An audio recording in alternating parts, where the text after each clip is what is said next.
접하니 배는 곧 그들이 가려던 땅에 이르렀더라. 아멘. 일제강점기 일본은 우리 독립운동가들을 고문했는데 눈을 가리고 때렸다고 합니다. 왜 그랬을까요? 공포심을 극대화하기 위한 것입니다. 눈을 뜨고 맞으면 다음 상황이 예상되기 때문에 공포가 덜한데 눈을 가리게 되면 누가 언제 어떻게 때릴지 모르기 때문에 공포심이 극에 달한다고 합니다. 참 잔인한 방법인 것 같습니다. 인간의 공포심을 이용하는 많은 통치자들이 있었습니다. 지금으로부터 약 500여 년 전에 이탈리아에 마키아벨리라는 사람이 있었습니다. 그는 역사학자이고 정치 사상가였습니다. 그의 사상을 마키아벨리즘이라고 합니다. 그가 이렇게 얘기했습니다. 다스리는 사람은 사람의 공포를 이용해 수단과 방법을 가리지 않고 원하는 바를 이루어야 한다.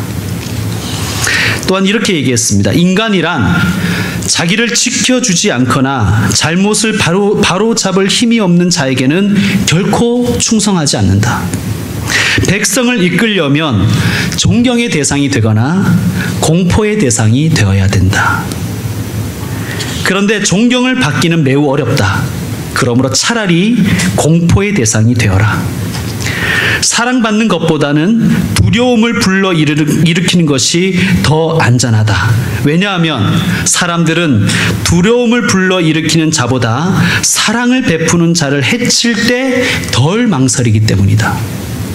사람들이란 다정하게 대해주지 못할 거면 아예 짓밟아야 한다. 사람들은 작은 피해를 받으면 어떻게든지 보복하려고 하지만 큰 피해를 받으면 감히 보복할 엄두조차 내지 못하기 때문이다. 한마디로 공포심이 복종을 불러온다는 그런 말입니다. 우리가 그의 사상에 다 동의할 수는 없지만 우리가 동의하든지 하지 않든지 이 마키아벨리는 많은 독재자들에게, 많은 통치자들에게 영향을 끼쳤습니다. 사실 아이를 키우다 보면 우리가 언제나 당근만 줄 수는 없잖아요. 당근과 채찍을 써야 되는 때가 있습니다. 당근만 줘서는 교육의 효과가 나타나지 않을 때가 있습니다. 그래서 우리는 때로는 부모는 따끔한 훈계와 회초리를 필요로 합니다. 훈계와 회초리는 공포심을 극대화하는 도구입니다.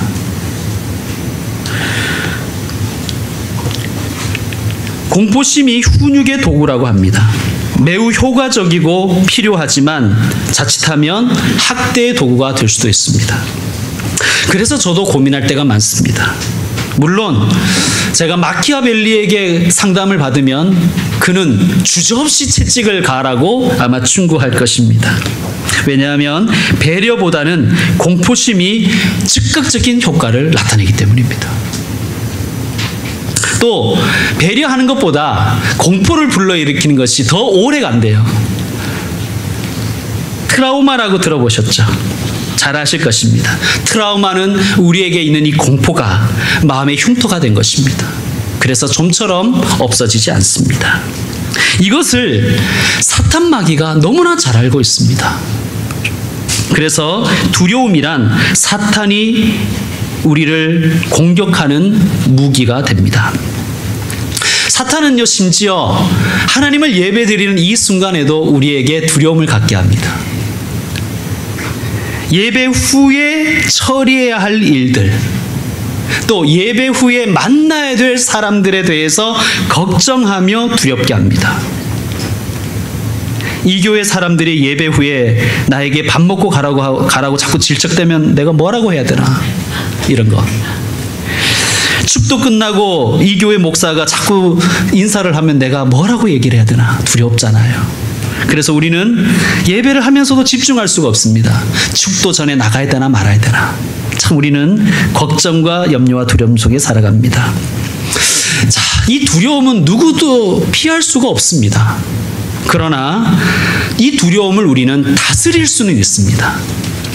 두려움을 다스리려면 두려움의 원인에 대해서 우리는 먼저 묵상해보고 밝혀보아야 됩니다. 첫째, 우리가 두려움을 느끼는 이유는 우리가 아담의 후손이기 때문입니다. 우리 속에 원죄, 우리 속에 죄가 들어가 있기 때문입니다. 하나님께서 아담을 부르시며 아담에게 이렇게 말씀하셨습니다. 아담아, 아담아, 네가 어디 있니? 그럴 때 아담이 뭐라 그랬죠? 제가 벗었으므로 두려워하여 숨었나이다. 벗어서 부끄러워서 숨었습니다. 이렇게 얘기하지 않고 벗었으므로 두려워하여 숨었습니다. 그렇게 이야기합니다. 죄는 우리를 두렵게 합니다. 둘째로 두려움의 원인은 이 죄로 인하여 우리의 생각이 왜곡되었기 때문입니다. 우리의 이성은 하나님 주신 선물인데 우리는 그 이성을 가지고 자칫 너무 많은 예상을 해버린단 말이에요. 너무 많이 상상하고 너무 많이 예측하려고 합니다. 물론 짐승들도 두려움이 있어요. 근데 짐승들은요, 눈앞에 닥친 두려운 상황 앞에서만 두려워해요. 근데 우리는 미리 두려워하고요, 미리 예측하고 미리 겁을 냅니다. 우리의 이성이 타락했기 때문입니다. 생각이 많은 사람은 걱정도 많습니다. 아는 것이 많은 분들은 걱정이 많습니다. 두려움도 많습니다. 어떤 분은 병원에 가지 않는 이유가 병을 알게 되면 두려울까 싶어서 그때부터 안 간다 그래요. 그렇잖아요, 그죠? 우리는 실제로. 인생을 오래 산 사람일수록 두려움이 많습니다. 어르신들이 두려움이 많잖아요. 젊은 사람들이 겁이 없잖아요. 왜 그럴까요? 경험이 없어서 그래요. 실패와 좌절의 경험이 적기 때문에 겁 없이 뛰어드는 거예요. 그런데 나이 드신 분들은요, 살아오시면서 산전수전 다 겪은 터라 걱정이 많습니다. 예상되는 어려움들 때문에 쉽게 뛰어들지 못합니다. 어르신들이 잔소리가 많은 이유가 뭔지 아세요? 경험이 많으셔서 그래요. 경험이 많으면 걱정도 많습니다. 어르신들의 잔소리는 좀 우리가 들어드려야 돼요. 왜 그럴까요? 어른들은 잔소리를 하면서 두려움을 씻어낸대요. 그러니까 어른들이 자꾸 잔소리를 하는 이유는 두렵기 때문에 그렇고, 그 두려움을 털어내기 위해서 잔소리를 한다고 합니다. 그러니까 어른들한테 잔소리 좀 하지 마세요 하는 것은 잘못하면 그 어른들이 병들게 만드는 거예요. 두려움이 사람을 병들게 하잖아요. 셋째로, 우리의 두려움의 원인은 예상하고 예측하는데도 불구하고 어떤 문제가 우리의 예상을 뛰어넘는 일들이 생기기 때문입니다. 우리의 인생살이가 우리의 생각대로 되지 않잖아요. 오늘 본문에 보면 제자들이 배를 타고 갈릴리 호수를 이쪽에서 저쪽으로 건너가고 있었습니다. 여러분, 제자들 중에 적어도 3분의 1은요 어부 출신이에요. 그리고 그 갈릴리 호수, 그 바다에서 잔뼈가 굵은 어부들입니다. 어부 출신들입니다. 그리고 아마 이들은 그동안 날씨에 대해서도 많은 경험을 가지고 있고요, 또 노를 젓는 기술도 가지고 있었기 때문에 오늘은 이 정도 날씨에 이 정도 밝기면 충분히 예상한 시간에 목적지에 갈 수 있을 거라고 예상하고 아마 노를 저어서 갔을 것입니다. 우리 말씀을 한번 보시면 16절에 저물매 제자들이 바다에 내려가서 배를 타고 바다를 건너 가버나움으로 가는데, 제자들이 무모하게 뛰어들진 않았을 거예요. 물론 베드로에게 물었겠죠. 야, 이 시간에 출발해도 될까? 바람은 한 이 정도인데 괜찮을까? 베드로나 안드레나 이런 사람들이 그랬겠죠. 아마 이 정도면 충분히 갈 수 있을 것 같아. 우리가 같이 힘을 합하면 충분히 갈 거야. 예상했을 것입니다. 그런데 어떻게 됩니까? 18절에 보니까 큰 바람이 불어 파도가 일어나더라. 예상하지 못한 일이 벌어지는 거예요. 그들이 예상을 깨고 그들이 상상한 것보다 더 큰 풍랑이 닥쳐온 거예요. 그래서 두렵습니다. 우리가 두려운 이유는 우리의 예상을 뛰어넘는 일들이 생기기 때문입니다. 넷째로 우리의 두려움의 원인은 우리의 능력이 부족하기 때문이에요. 예상을 뛰어넘는 일이 생겨도, 예상이 뛰어넘는 풍랑이 생겨도 이겨낼 힘만 있으면 두려워할 필요가 없는 것 아닙니까? 밥 없으면 라면 끓여 먹으면 되는 거잖아요. 능력만 있으면, 쌀 없으면 쌀 사서 먹으면 되는 것이고, 우리가 예상을 넘어서는 일이 발생하더라도 우리가 그 문제를 해결할 능력만 있으면 두려워할 필요는 없어요. 그런데 문제는요, 우리의 능력을 넘어서는, 우리의 능력을 능가하는 일들이 생기기 때문입니다. 자, 19절을 보시면요, 제자들이 노를 저 12여리쯤 가다가, 이렇게 돼 있죠. 12여리 하면 얼마 정도의 거리일까요? 십리는 몇 킬로미터죠? 4킬로미터입니다. 15리면 몇 킬로미터겠어요? 6킬로미터겠죠, 그죠? 근데 10여리라고 했으니까 10리보다는 많고 15리보다는 조금 적겠죠. 그러니까 약 4, 5킬로미터 정도 됐을 것입니다. 헬라어 성경을 보면요, 25 내지 30 스타디우스라고 되어 있습니다. 스타디우스는 스타디온이라는 단어의 복수형입니다. 여러분, 스타디움이라고 들어보셨죠? 잠실 올림픽 스타디움. 스타디움은 경기장을 의미해요. 경기장 한 바퀴는 물론 잠실 경기장은 워낙 커서 400m지만 보통은 200m입니다. 이 헬라 시대 때부터요. 그러니까 1스타디온은 200m예요. 그러면 25 스타디온이면 몇 미터예요? 5km입니다. 30 스타디온이면 6km겠죠. 어쨌든 10열이라고 하면 4, 5km고 스타디온으로 따지면 5, 6km입니다. 그런데 갈릴리 호수는 이렇게 약간 고구마처럼 생겼어요. 고구마처럼. 근데 가운데가 제일 폭이 넓죠. 가운데 제일 폭이 넓은 데가 12km예요. 그리고 지금 제자들이 출발한 곳은 벳세다인데 도착하기를 원하는 곳은 가버나움이라는 곳이에요. 벳세다에서 가버나움이면 5km면 충분히 갈 수 있어요. 그런데 이들이 10여리쯤 노를 저었는데도 목적지에 도착하지 못한 거예요. 그러니까 이것은 무슨 뜻이냐면 너무 바람이 세고 파도가 강해서 그들이 원하는 방향대로 배가 안 갔다는 얘기예요. 오히려 벳세다에서 가버나움으로 가야 되는데 자꾸 바람에 밀려서 호수 한가운데로 갔다는 것입니다. 열심히 노를 저었지만 고생도 보람이 없이 일은 점점 더 꼬이고 어려워질 때가 있습니다. 바로 그때 예수님께서 나타나셨어요. 19절 뒷부분을 보시면 이렇게 되어 있습니다. 19절 뒷부분에 보면 예수께서 바다 위로 걸어 배에 가까이 오심을 보고 두려워하거늘. 좀 이상하지 않습니까? 예수님이 바다 위로 걸어서 오시는 것을 보고 두려워했대요. 제자들이 예수님 보고 두려워합니다. 좀 이상하지 않습니까? 그래서 우리는 성경을 읽을 때 다른 본문들하고 조금 함께 살펴볼 필요가 있어요. 여러분, 오늘 성경에 보시면 바다 위로 걸어오시다라고 소제목이 되어 있고 갈로 열고 마태복음 24장 25절에서 27절 그리고 마가복음 6장 45절에서 52절 참고하라는 거예요. 마태복음 14장 25절에 보면 왜 두려웠나 하면 유령인가 하여 두려워했다는 거예요. 여러분, 우리가 가진 이 두려움의 5번째 원인은 뭐냐면요, 우리가 가지는 영적인 두려움이에요. 영은 우리의 눈에 보이지 않거든요. 또한 영은요, 우리의 생각과 능력을 넘어서거든요. 그래서 우리는 영적인 두려움을 가지고 있습니다.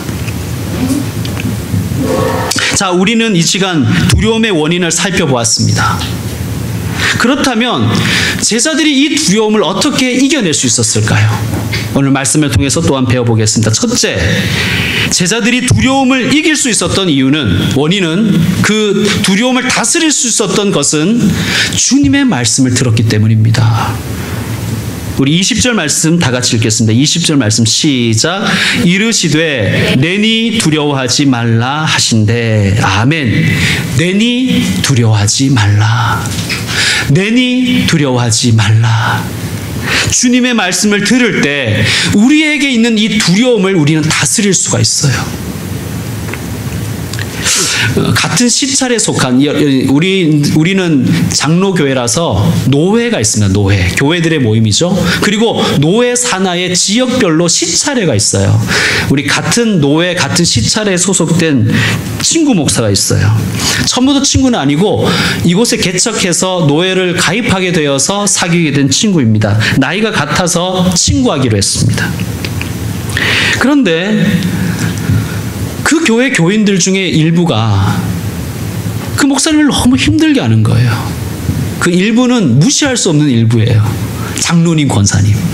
너무 힘들게 하는 거예요. 교인은 한 90명 되는데 장로님이 5분인데 너무 힘들게 하는 거예요. 견디다 못해서 자주 저한테 힘들다고 얘기했는데 어느 날 사표를 던졌더라고요. 사표를 던지자 교회가 둘로 나누어졌습니다.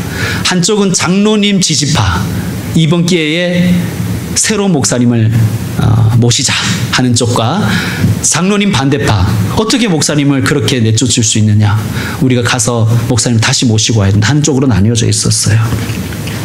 이 목사님도 매우 고민을 하였습니다. 사표를 던졌긴 던졌는데 어떻게 해야 될까? 그러다가 그 가족이 어느 수요일 날 우리 교회에 가족과 함께 목사님이 예배에 방문하셨어요. 그날 저는 오는 줄 모르고 준비했으니까 설교의 내용은 이런 내용이었습니다. 내가 지켜야 될 자리가 있다. 아무리 힘들어도 내가 지켜야 될 자리가 있다. 목사는 설교의 자리를 지켜야 된다. 목사는 복음 전하는 자리에 지켜야 되고 성도 각자가 지켜야 될 자기의 자리가 있다. 그런 설교를 제가 했었습니다. 그 친구가 나중에 그러더라고요. 제 설교를 듣고 마음을 결정했노라고. 그리고 다시 그 교회로 가서 지금도 물론 고군분투하고 있지만 열심히 잘 버티며 목회하고 있습니다. 여러분, 예배를 통해서 오늘 성찬식을 했죠. 성찬식을 통해서 또 예배 가운데 있는 찬양, 기도 모든 순서를 통해서 특별히 하나님의 말씀 설교 시간을 통해서 하나님의 음성을 들으시길 바랍니다.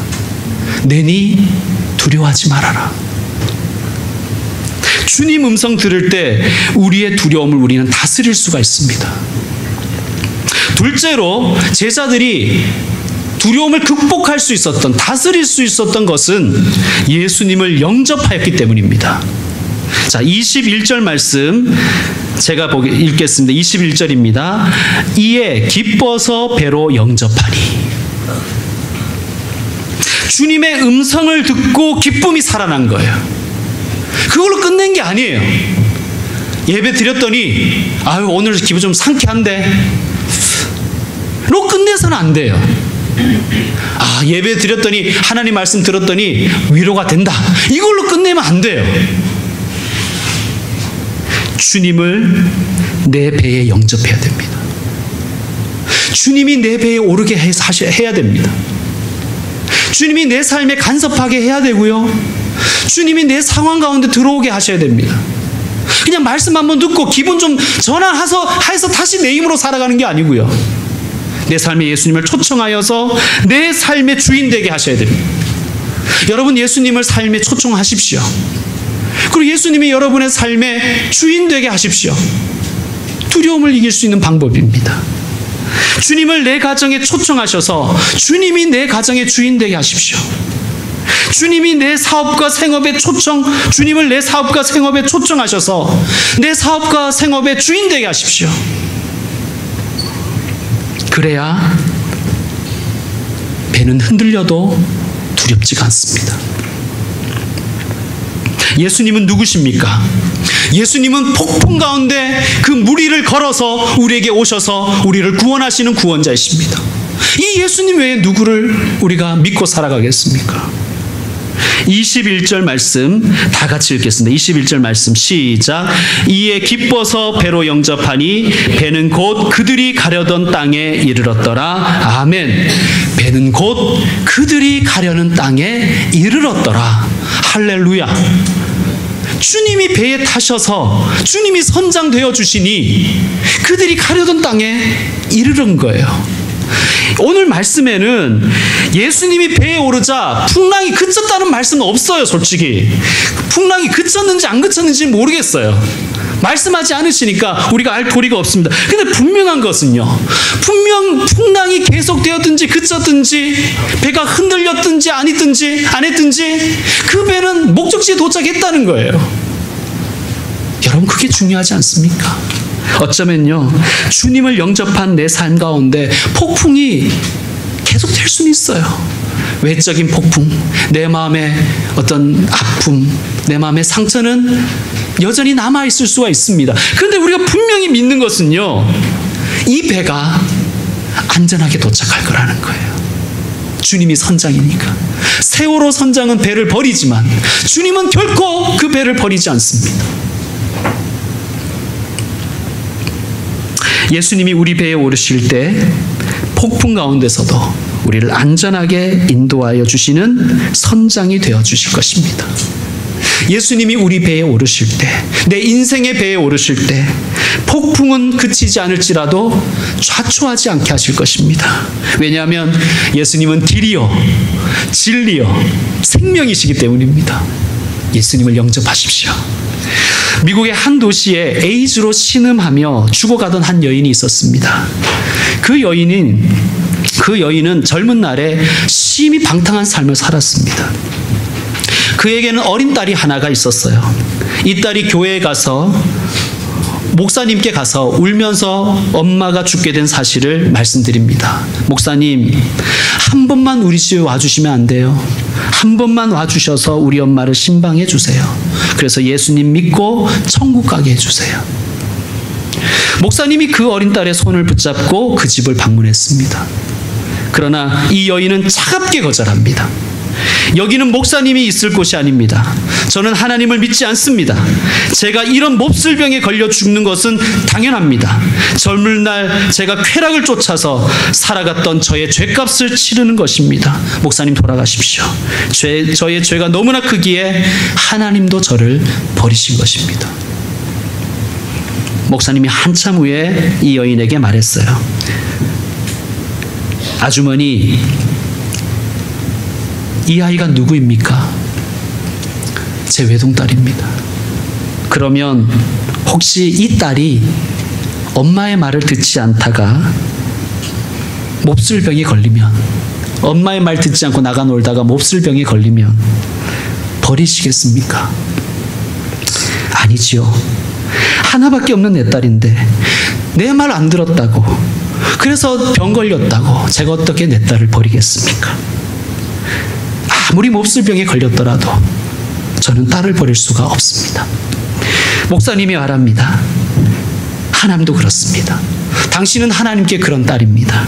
하나님 말씀 듣지 않고 하나님 떠나서 살다가 몹쓸병에 걸렸지만 지금이라도 회개하고 주님께 돌아와 주님을 영접하면 주님은 당신을 안아주실 것입니다. 당신은 주님의 딸이기 때문입니다. 말씀을 마무리하겠습니다.